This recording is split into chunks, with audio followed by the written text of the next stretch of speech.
तो चलिए सीधे आज के इस बेहद गंभीर और चौंकाने वाले विश्लेषण में चलते हैं। आज हम गौर करेंगे उत्तर प्रदेश के लखीमपुर खीरी की उस घटना पर जहां खुशियों से भरा एक मौका पलक झपकते ही एक भयानक त्रासदी में बदल गया। और इसके साथ ही इस घटना के बाद जो सख्त कानूनी कदम उठाए गए उनका भी हम विस्तार से विश्लेषण करेंगे।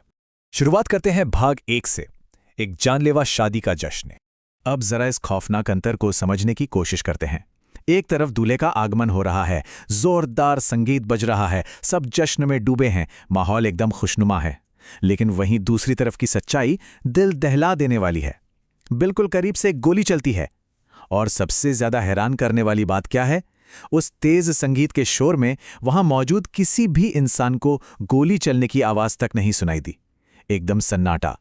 घटनाओं का ये पूरा क्रम इतनी तेजी से बदला जो वाकई विचलित करने वाला है। देखिए, सबसे पहले 25 साल के सुनील वर्मा खुशी खुशी दुल्हन के घर पहुंचते हैं। इसके ठीक बाद जश्न के बीच में ही उनके एक दोस्त की बंदूक से उन्हें गोली लग जाती है। आनन फानन में उन्हें तुरंत अस्पताल ले जाया जाता है, लेकिन वहां पहुंचते ही डॉक्टर उन्हें मृत घोषित कर देते हैं। मतलब एक खुशियों भरा पल चंद मिनटों के अंदर एक खौफनाक अंत में तब्दील हो गया। आगे बढ़ते हैं भाग 2 की तरफ। वीडियो साक्ष्य। पुलिस के हाथ जो वीडियो लगा है उसका मंजर सच में रोंगटे खड़े कर देने वाला है।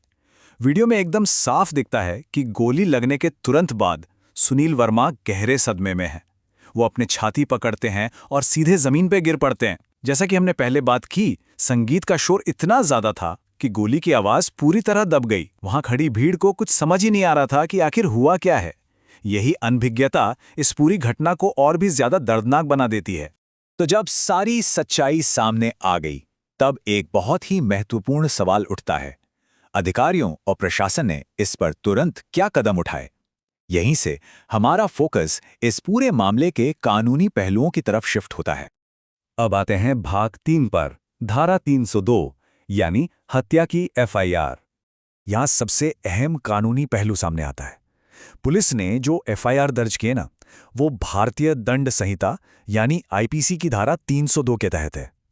अब इसका सीधा सा मतलब ये है कि पुलिस इस घटना को सिर्फ कोई हादसा या लापरवाही नहीं मान रही है, इसे आधिकारिक तौर पर हत्या की श्रेणी में रखा गया है।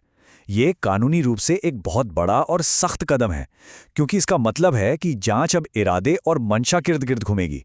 ये सिर्फ एक एक्सीडेंट का केस नहीं रह गया है। अस्पताल में मौत की पुष्टि होने के बाद जो कानूनी प्रक्रिया चली वो काफी तेज थी। स्टेप 1, दूल्हे के पिता राधेश्याम वर्मा जी ने तुरंत अपनी औपचारिक शिकायत दर्ज कराई। स्टेप 2, पुलिस ने बिना वक्त गवाए उसी शिकायत के आधार पर हत्या की एफआईआर फाइल कर दी। और स्टेप 3, आरोपी को पकड़ने के लिए एक बड़ा तलाशी अभियान शुरू कर दिया गया। चलिए देखते हैं भाग 4, चंद्रा की तलाश। तो ये आरोपी है कौन? रिपोर्ट्स बताती हैं कि जिस शख्स के बंदूक से गोली चली वो कोई अनजान व्यक्ति नहीं, बल्कि दूल्हे का अपना ही दोस्त है, चंद्रा। घटना के बाद से ही वो फरार है, पुलिस की पकड़ से बिल्कुल बाहर।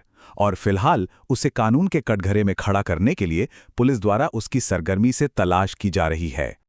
अब रुख करते हैं भाग 5 का, सरकार द्वारा फायरिंग पर प्रतिबंध। अब इस पूरे मामले में जो बात सबसे ज्यादा ध्यान खींचती है वो ये है कि ये सिर्फ एक दुखद हादसा या हत्या का मामला नहीं है। ये सीधे तौर पर एक राज्यव्यापी सरकारी आदेश का खुला उल्लंघन भी है। उत्तर प्रदेश सरकार ने शादियों और ऐसे सभी सामाजिक समारोहों में होने वाली हर्ष फायरिंग पर बहुत पहले ही सख्त प्रतिबंध लगा रखा है। लेकिन ये घटना साफ दिखाती है कि ऐसे नियम सिर्फ कागजों पर होना ही काफी नहीं है, जमीनी स्तर पर उनका लागू होना कितना ज्यादा जरूरी है। अंत में ये पूरा विश्लेषण हमें एक बहुत ही गहरे और सोचने वाले सवाल पर लाकर खड़ा कर देता है।